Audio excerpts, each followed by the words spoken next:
Katabi ko po ngayon si Maris Teodosio ng Harvest Agribusiness. Siya po ang nakakalam sa pagkukultured, tissue cultured ng iba't ibang uri ng halaman. Maris, bakit kailangan nating i-cultured? Ano bang advantage niyan? Yung advantage po ng tissue cultured po, pwede po siya from seasonal, pwede po siya all year round. Okay. Kumbaga, kapag po once ang isang halaman maubos na, pwede po tayong mag-produce at mag-produce. Okay. For farming din po, and then for consumption din po. Ano-anong uri ng halaman ang pwede niyong i-cultured? For agricultural crops, pwede din po. From ornamental plants. Ornamentals, pwede rin. Orchids, the carnivorous, and the aquatic plants po. Ito po, meron din po tayong banana, lakatan. Yes po. Alright. From tissue culture din po. Okay. And then, ito po is pinaparami din po natin.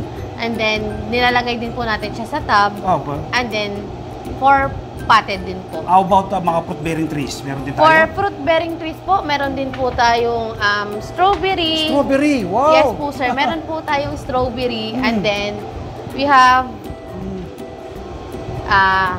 yun. Dragon fruit po. Dragon fruit, meron yes din. Yes po. Meron din po tayong dragon fruit. Ang kagandaan nito, Maris, hindi mo na kailangan maghintay pa ng seeds. Ready na, no? Yes po, sir. Ready na.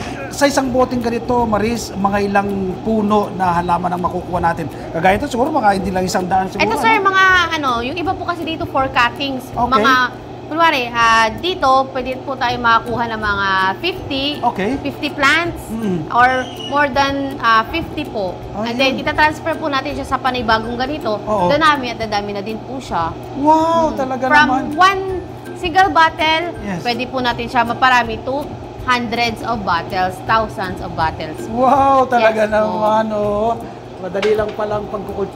So, yun po yung mga nai-culture na, dito sa Harvest Agribusiness. Nakabote na po sila. Yan, ang ganda po yan, tatanong ko kay Maris kung ilang buwan ba pwedeng i-transplant itong mga to. Maris, kapag ito nasa bote, mga ilang buwan o araw ba yan bago sila mai-transplant? At paano mo malalaman na ready to transplant na? Pag ganito na po sila, kapag yung ugat po nila is stable na, and then yung halaman na stable na din po, pwede na po natin siya ilabas. Kapag makikita mo pala yung mga ugat? Yes po, sir. Kaya transparent tong ginamit yung bote? Yes po, sir. Transparent po talaga. And then, mas maganda po siya kasi yung lights po para pumasok din po dun sa kanya. Kasi kailangan din po ng halaman yung ilaw. Pag ganito na kalaki, Maris, safe na to transplant? Yes po, sir. Pwede na po natin siya ilagay sa tub. Ayun. Kumbaga parang kapag nasa tub, doon muna natin siya i-acclimatize. Okay. Kasi po nasa 100% relative humidity, so kailangan po natin siya munang i-microwavable tub hanggang sa unti-unti po nating buksan yung takip ng microwavable tub hanggang ma-adapt po niya yung natural environment. How about Maris, yung isang ating kababayan, kunyari meron siyang tanim na halaman, mga rare plant, kakaibang halaman, gusto nilang i-propagate. Pwede silang magkuha ng assistance dito sa atin, sa Harvest? Yes po, sir. From laboratory equipments, materials, chemicals, and then the services, Harvest can do this. Ayun. Pwede, nagbibigay din po si Harvest. Okay. Maris, paano mako-contact yung Harvest Agribusiness para sadyain kayo rito? Bibigay mo? Pwede po kayong mag-contact sa page namin, which is the Harvest Agribusiness Corporation.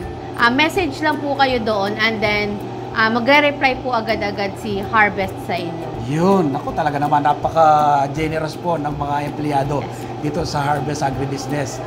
Siyempre po, yung kanilang boss ay mabait, ganun din po yung mga empleyado, si Sir Toto Barcelona. So magtanim din po kayo ng inyong sariling pagkain mula po ngayong araw na mapanood nyo ko.